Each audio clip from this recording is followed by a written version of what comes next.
Hi friends, நம்ம subscribe family எல்லாம் நல்லா இருக்கீங்களா? இன்றைக்கி நம்ம வந்து என்ன செய்ய போகிறோம் அப்படின்னா, போன்லெஸ் சிக்கனை வச்சு அப்படியே நம்ம சிக்கனை பொரிக்க போகிறோம் பெருசாகவே. எப்படின்னா அந்த பெருசாக இருக்கிறத நான் ரெண்டாக கட் பண்ணி எடுத்துக்க போகிறேன். ஏன்னா கொஞ்சம் பெருசாக இருந்துச்சுன்னா அதில் வேகிறதுக்கு கொஞ்சம் டைம் ஆகுமா, அதனால் இதையே நம்ம ரெண்டாக போட்டுட்டேன்னா சீக்கிரம் வெந்துருமே அப்படின்னு சொல்லிட்டு தான் அதை ரெண்டாக போடுறேன். நீங்கள் கடையிலேயே நீங்கள் இப்படியே கூட நீங்கள் கட் பண்ணி கூட வாங்கிட்டு வந்துடலாம். எனக்கு வீடியோக்காண்டி நம்ம இப்படி போடுவோமே அப்படின்னு சொல்லிட்டு நான் வாங்கினேன். இது பெரிய பெரிய பீஸில் நான் 4 பீஸ் வாங்கிட்டு வந்திருந்தேன். சரி, அதையும் நம்ம ரெண்டாக வெட்டிடலாமேன்னு எல்லாத்தையும் ரெண்டாக வெட்டிட்டு நம்ம உடனே மசாலா தடவி நம்ம உடனே பொரிக்கிற மாதிரி தான் இன்றைக்கி நம்ம சிக்கன் செய்கிறோம். இது எதுக்கு நம்ம மணிக்கணக்கில் உட்காந்துக்கிட்டு மசாலா தடவிட்டு இது ஒரு அரை மணி நேரம் ஊறட்டும், 1 மணி நேரம் ஊறட்டும்னா நம்ம டைம் எடுக்க தேவையில்லை. இது நம்ம டக்குன்னு பொரிக்கிற மாதிரி நம்ம இன்றைக்கி செய்கிறோம்.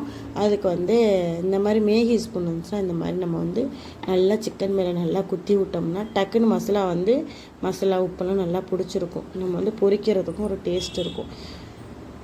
இப்போ எல்லாத்தையும் நீங்கள் இந்த மாதிரி குத்தி எடுத்துக்கோங்க.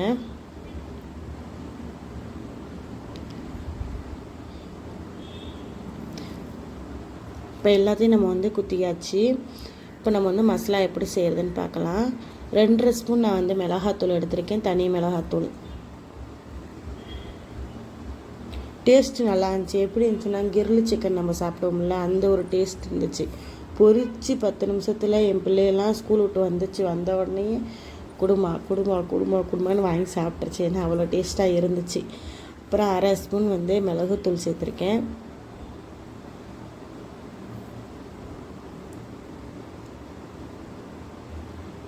மஞ்சத்தூள் 1/2 ஸ்பூன்.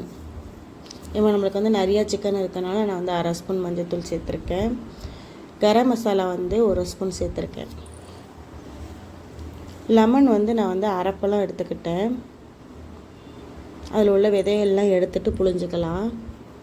ஏன்னா நம்ம அந்த விதையோடு புழிஞ்சிட்டோம் அப்படின்னா நம்ம அந்த மசாலா தரைச்சோம் அப்படின்னா நம்ம சாப்பிட்றப்ப யார் வாயிலாச்சும் போச்சுன்னா அந்த விதை கசக்கும். அதனால தான் அந்த விதையை எடுத்துறது நல்லது.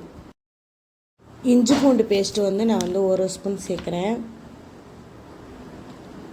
ரொம்ப இஞ்சி பூண்டு அதிகமாக சேர்த்தோம்னா வாசனை ரொம்ப அடிக்கிற மாதிரி இருக்கும். அதனால் 1 ஸ்பூன் சேர்க்குறேன். ரெட் கலர் பொடி கொஞ்சமாக சேர்க்குறேன். நம்ம உப்பு தேவையான அளவு சேர்க்குறோம்.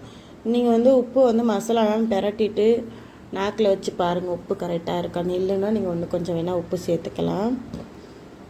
இப்போ இதில் 2 ஸ்பூன் கணக்காக தண்ணி சேர்த்துட்டு நம்ம அதை பிசைஞ்சிக்கலாம்.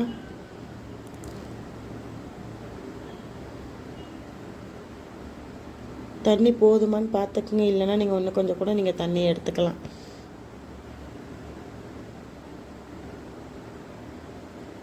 மசாலா ரொம்ப கெட்டியாகவும் இருக்கக்கூடாது, ரொம்ப தண்ணியாகவும் இருக்காது, நார்மல் ஸ்டேஜில் இருக்கணும். அந்த மாதிரி இருந்தால் அந்த சிக்கனில் தடவி பொரிக்கிறப்ப மசாலா அதில் இருக்கும், சிக்கனில் ஒட்டியிருக்கும். இப்போ மசாலாலாம் பிரட்டியாச்சு. சிக்கன் மேலே நம்ம தடவிடலாம்.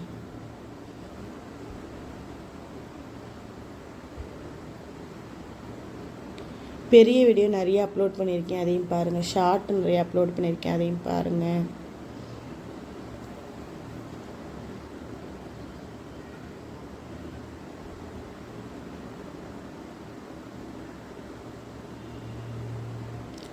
இது பொரிக்கிறதுமே டக்குன்னு பொரிச்சிடலாம். ஏன்னா ரொம்ப நேரம் மட்டும் ஆகாது பொரிக்கிறப்ப. ஏன்னா நம்ம ரொம்ப மெலிசாதான பீஸ் எடுத்துருக்கோம், அதனால் டக்குன்னு பொரிச்சிடலாம்.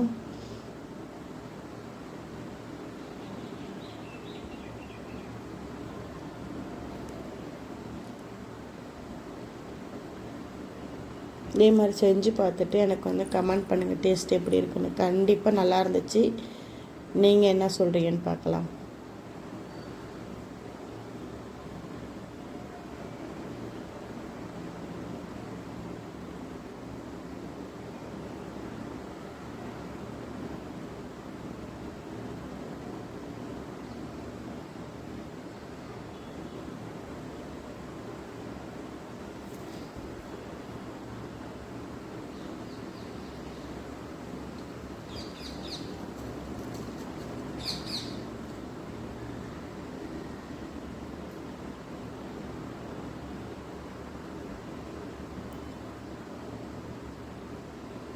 இப்போ எல்லா சிக்கன் மேலேயும் தடவியாச்சு. நான் வந்து வெள்ளை கலர் எள்ளு வந்து கொஞ்சமாக சேர்க்கணும், தேவைப்பட்டால் சேருங்க, இல்லாட்டி தேவை கிடையாது. ஏன்னா பொரிக்கிறப்ப அந்த வாசனை நல்லா இருக்குமே அப்படின்ட்டு நான் வந்து எள்ளு சேர்த்துருக்கேன். வாங்க நம்ம சிக்கனை பொரிச்சிடலாம். கொஞ்சமாக ஆயில் சேர்த்தா போதும், அதிகமாக சிக்கன் முங்குற அளவுக்குலாம் ஆயில் சேர்க்கணும் அவசியம் இல்லை. இப்போ எண்ணெய் நல்லா சூடு வந்ததுக்கப்புறம் நம்ம வந்து சிக்கன் போடுவோம். எண்ணெய் நல்லா சூடு வந்துருச்சு. இப்போ நம்ம சிக்கனை சேர்த்துடலாம். நீங்கள் எள்ளுக்கு பதில் நீங்கள் வந்து மல்லிக்கீரை கூட நீங்கள் சேர்த்துக்கலாம். இந்த சிக்கன் பொரிக்கிறப்போ வந்து அடுப்பை வந்து சிம்மில் வச்சு பொரிங்க, ஏன்னா அப்போ தான் நல்லா வந்து உள்ள கறி வந்து வேகும். நம்ம வந்து ஸ்பீடாக வச்சோம்னா மேலே நல்லா பொரிஞ்சிருக்கும், ஆனால் உள்ளே வேகாத மாதிரி இருக்கும். அதனால் சிம்மில் வச்சு இந்த சிக்கனை பொரிங்க. பார்க்கவே நல்லா இருந்துச்சு. எப்படின்னா இந்த நெய் மீன் பொரிக்கிறது மாதிரியே இருந்துச்சு, பார்க்க நல்லா நீளமாக.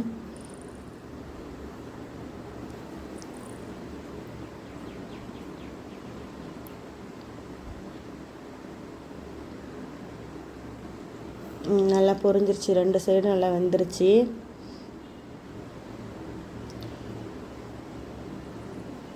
இப்போ எல்லா சிக்கனும் அதே மாதிரி நான் போட்டு எடுத்துக்கிறேன்.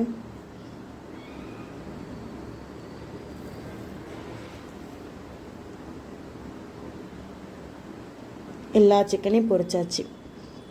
ரொம்ப டேஸ்ட்டாக இருந்துச்சு, சாப்பாடுக்கு சூப்பராக இருந்துச்சு வச்சு சாப்பிட்றதுக்கு.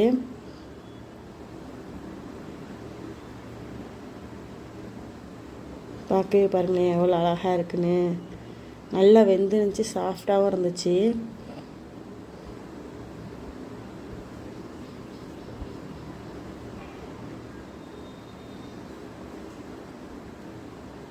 நம்ம கிரில்லு சிக்கன் சுடுறது வந்து அப்படியே பெருசாக வச்சு அது ரொம்ப நேரம் டைம் ஆகி பொரிக்கிறதுக்கு இந்த மாதிரி நீங்கள் பொரிச்சிங்கன்னா ரொம்பவே ஈஸியாக இருக்கும்.